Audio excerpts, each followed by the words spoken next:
Hello அஸ்ஸலாமு அலைக்கும். It's been a very long time நான் வந்து vlog எடுத்திருக்கேன். எப்படி இருக்கீங்க எல்லோரும்? பாசிட்டிவாக இருக்கீங்களா? ஹாப்பியாக சந்தோஷமாக உங்கள் டேவை ரொம்ப ரொம்ப பாசிட்டிவ் வைப்ஸில் ஸ்டார்ட் பண்ணியிருப்பீங்கன்னு நினைக்கிறேன்.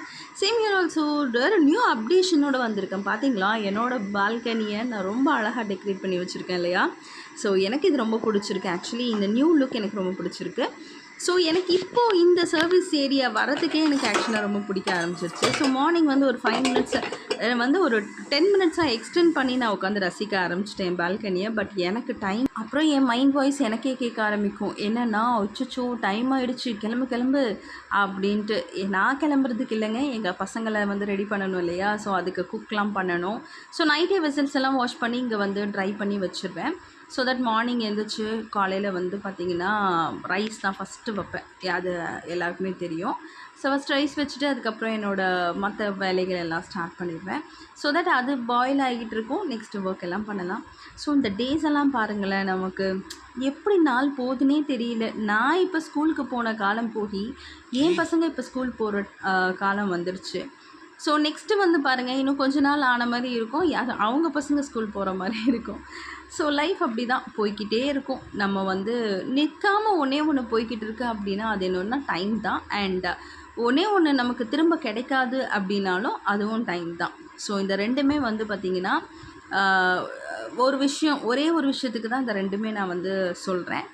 ஸோ இங்கே பாருங்கள், எனக்கு இந்த இது வந்து நான் எங்கள் அம்மா வீட்டிலேருந்து எடுத்துகிட்டு வந்திருந்தேன். அந்த பிரண்டை இப்போ நல்லா வந்து சூப்பராக வந்து வந்துருச்சு. அண்ட் இந்த கருவேப்பிலையை பார்த்திங்களா, எவ்வளோ க்யூட்டாக இருக்குது பாருங்களேன், எவ்வளோ மைன்யூட்டாக இதுலேருந்து தாங்க பெருசாக வருது.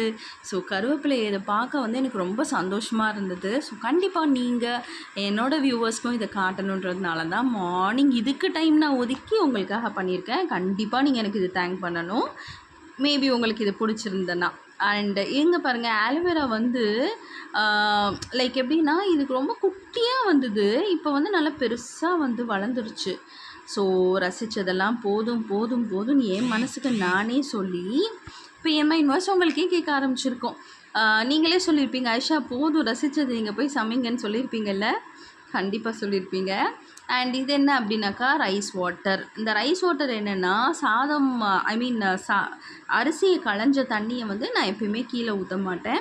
ஒன்று இந்த மாதிரி செடிக்கு ஊற்றுவேன், இல்லைனா நான் அதில் ஃபேஸும் வாஷ் பண்ணிக்குவேன். நான் போத் ரெண்டுமே பண்ணிக்குவேன். ஸோ அது வந்து என்னென்னாக்கா அந்த கொஞ்சம் மூஞ்சி வந்து ஃபேஸ் வந்து நல்லா உங்களுக்கு பளபளன்னு இருக்கும் அப்படின்னு சொல்லுவாங்க. அண்ட் இந்த க்ரீன்ஸ் எல்லாம் என்னென்னாக்கா நான் எல்லா க்ரீன்ஸும் ஒரே பாக்ஸில் வச்சுருவேன். கருவேப்பிலை, கொத்தமல்லி, புதினா, பச்சை மிளகா. ஸோ தட் அது ஈஸியாக இருக்கும். ஆனால் இது பார்க்க உங்களுக்கு எவ்வளோ இதுவாக தெரியுது. இதுக்கு பின்னாடி இதெல்லாம் கட் பண்ணி வைக்கிறது ஒரு பெரிய வேலைங்க. அண்ட் மார்னிங் வந்து பார்த்திங்கன்னா ரைஸ் வச்சாச்சு, ஒரு பக்கம் முட்டை கொதிச்சுக்கிட்டு இருக்குது, அது பாயில் ஆகிக்கிட்டு இருக்கேன். அண்ட் கொண்டக்கடலை குழம்பு தான் இன்றைக்கி நான் வச்சுருக்கேன். ஸோ கொண்டக்கடலையில் மசாலா போடாமல் வெறும் வந்து தனி மிளகாத்தூள் போட்டு தேங்காய்லாம் அரைச்சி ஊற்றி ஒரு குழம்பு வைப்போம். ஸோ இது வந்து என்னன்னாக்கா எல்லாத்துக்குமே வந்து வச்சுக்கலாம். Idli, dosa, puri, chapati, even rice. இப்போ நான் வந்து மார்னிங் இட்லி வைக்கிறேன், ஆஃப்டர்நூன் ரைஸ் இருக்கும். ஸோ எல்லாத்துக்கும் ஒரே மாதிரி இருக்கும். ஈவன் நைட்டு சப்பாத்தி போடுவேன். ஸோ அது எல்லாத்துக்குமே வந்து இது செட் ஆகிக்கும். ஸோ நெக்ஸ்ட்டு வந்து பார்த்திங்கன்னா கேரட் வந்து இந்த மாதிரி துருவி வந்து போட்டிங்க அப்படின்னாக்கா ரொம்ப சீக்கிரமாக பாயில் ஆகிடும். Like it takes only 5 minutes to cook, அந்த மாதிரி தான். ஸோ அதனால் இந்த மாதிரியே நீங்கள் ட்ரை பண்ணுங்கள். அண்ட் கட் பண்ணுற டைமும் துருவுற டைமும் எனக்கு தெரிஞ்சு மோர் ஆர் லெஸ் சேமாக தான் இருக்கும். நெக்ஸ்ட்டு வந்து மார்னிங் வந்து இட்லி, அவ்வளோதான். இட்லி, சாதம் அண்ட் கேரட் பொரியல், குழம்பு. இதை வச்சுட்டோம் அப்படின்னா நமக்கு வந்து இதுக்கே கொஞ்சம் டைம் வந்து ஆயிரும் தான் நமக்கு. ஸோ குக்கிங் எல்லாம் முடிச்சாச்சு, இப்போ பேக்கிங்க்கு நம்ம இறங்கிட வேண்டியதான். ஸோ கேரட் வந்து பாப்பாவுக்கு வந்து கேரட் ரைஸ் மாதிரி பண்ணிடுவேன். ஏன்னா அந்த குழம்பு வந்து அவ்வளோ பெருசாக சாப்பிட மாட்டா. சாம்பார், தயிர்னா சாப்பிட்டுடுவா. ஸோ இன்னையோட விலாகை பார்த்தீங்க. நாளையோட விலாகை நாளைக்கு பார்க்கலாம். Until then it's by from your Aisha.